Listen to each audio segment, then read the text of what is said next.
Каждый раз, когда мы едим, уровень инсулина, который поднимается, может стимулировать организм к немедленному накоплению жира. Мы все должны голодать. Ваше тело не получает никакой энергии из пищи, что в конечном итоге приводит к естественному снижению уровня сахара в крови. В утреннее время наблюдается повышенная чувствительность к инсулину. Снизить вес с помощью протоколов голодания вполне реально. Интервальное голодание невероятно популярно.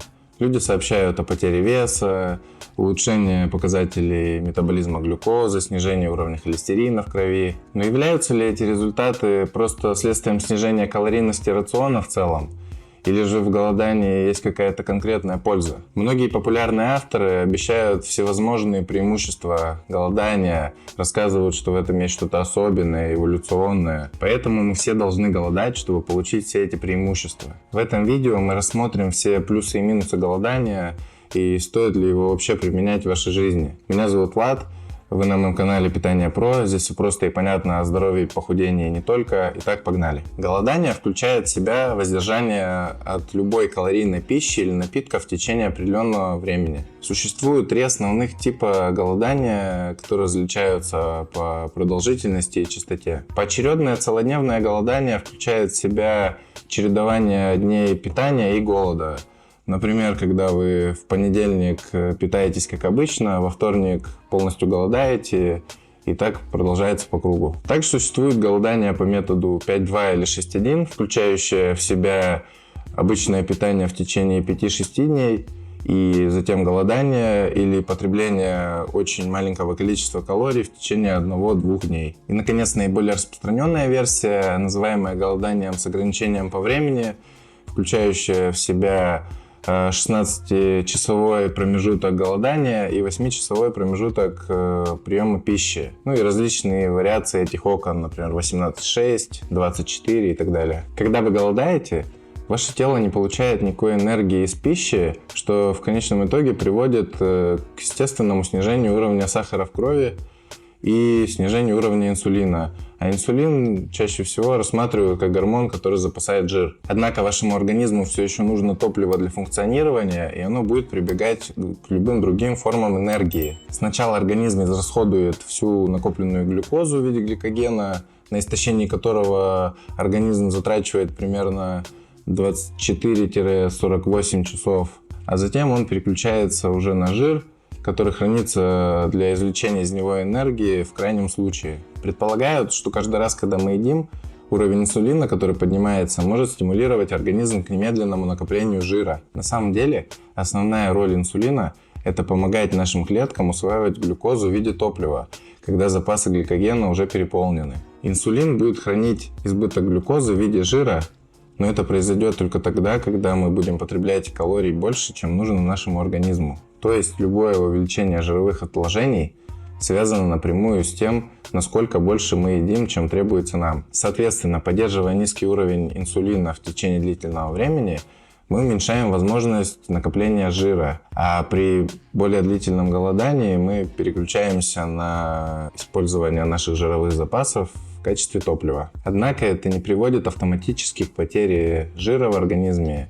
независимо от того, теряете вы вес или нет. Все зависит от вашего общего энергетического баланса. Другими словами, от того, как много вы едите и сколько вы двигаетесь в течение дня. Например, если вы тратите много энергии, а ее потребление низкое во время окна приема пищи, то это приведет к уменьшению веса, потому что вы создаете себе дефицит калорий. И наоборот, если вы чувствуете больше голод во время окна приема пищи, соответственно, больше едите, но при этом практически не двигаетесь или двигаетесь мало, то это, скорее всего, приведет к увеличению веса. В исследованиях, учитывающих потребление калорий, интервальное голодание не имеет никаких преимуществ над обычным ежедневным дефицитом калорий. В одном из недавних исследований посчитали обычное потребление калорий в течение дня у группы участников в течение месяца. Затем те же участники начали голодать через день.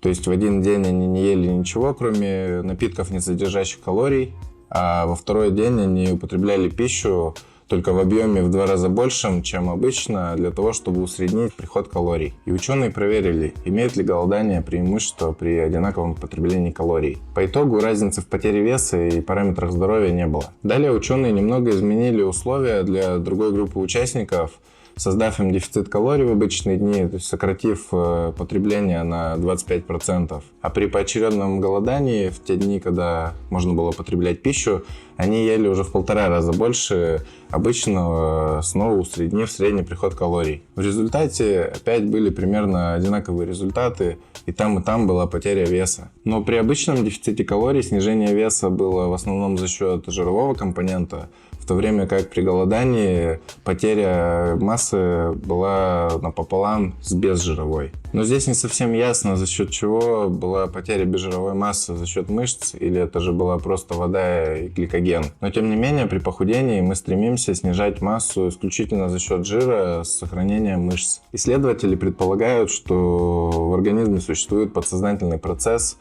который снижает спонтанные движения во время ограничения калорий и потери веса. Здесь просто необходимо включить больше движения в течение дня, то есть больше заниматься спортом или даже просто банально больше двигаться. Один метаанализ изучил 6 исследований продолжительностью от 3 до 12 месяцев и обнаружил, что прерывистое голодание сопоставимо с постоянным ограничением энергии для кратковременной потери веса у людей с ожирением и избыточным весом. И в этом обзоре делается вывод, что эффективность прерывистого голодания в целом эквивалентна постоянному ограничению энергии, а результаты других метаболических параметров, таких как уровень глюкозы или липидов в крови, также сопоставимы. Единственный случай, когда интервальное голодание выигрывало у обычного питания с дефицитом энергии, как в снижении веса, так и в показателях крови, были в тех случаях, когда не было строгого учета потребления калорий. И там, где можно было выяснить потребление калорий, оказывалось, что группы голодания в среднем потребляли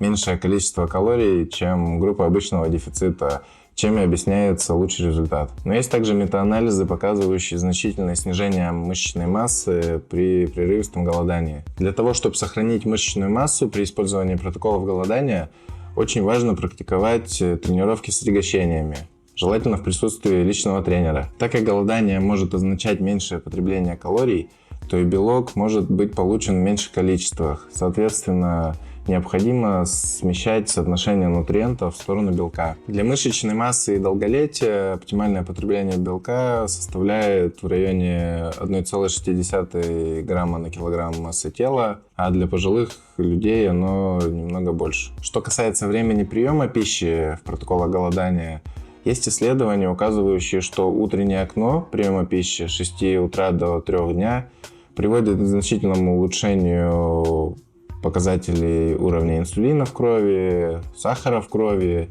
снижению жировой массы и уменьшению воспаления. Но здесь не было четкого разделения по полу и возрасту в группах.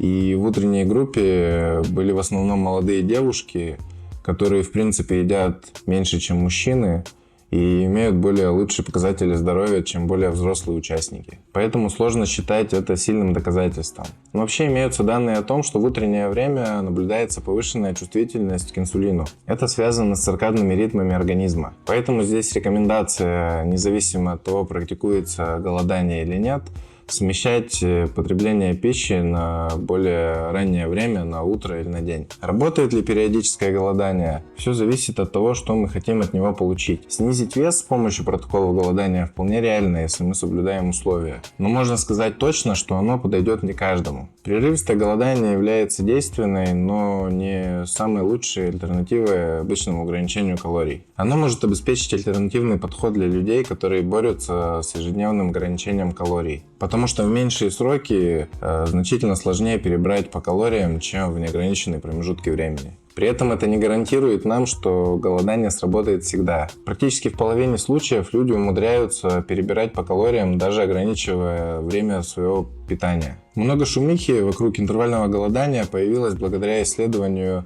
на мышах и явлению аутофагии или аутофагии. Это своеобразное самоочищение, когда новые клетки заменяют старые. И оно запускалось благодаря голоданию. Только проблема в том, что это были мыши, а не люди. У них примерно в 6,5 раз быстрее метаболизм, чем у человека. И 16-часовой промежуток голодания, который чаще всего используется в протоколах, соответствует более 4 суткам голодания у человека, что на практике практически нереально достичь. Поэтому каких-то преимуществ у голодания по сравнению с обычным дефицитом калорий пока что не найдено. Хочется сказать одну очень важную вещь. Нужно очень осторожно относиться к маркетингу и ко всему, что с помощью него преподносится. Не существует каких-то секретных методик похудения, и никто до сих пор не придумал ничего нового за последнее время. Также, если что-то работает на одном человеке, далеко не факт, что будет работать на другом. На то и существуют научные исследования и люди, вроде меня, которые пытаются донести до вас реальные данные. Так что внимательно фильтруйте всю поступающую в вас информацию. Кому точно не подойдет интервальное голодание? Первая категория — это люди с расстройством пищевого поведения. Здесь все очень сложно, так как это психологические заболевания, поэтому не будем останавливаться на этом, просто имейте в виду. Следующая категория — это спортсмены и люди, стремящиеся набрать мышечную массу. Синтез мышц в организме происходит благодаря потребленному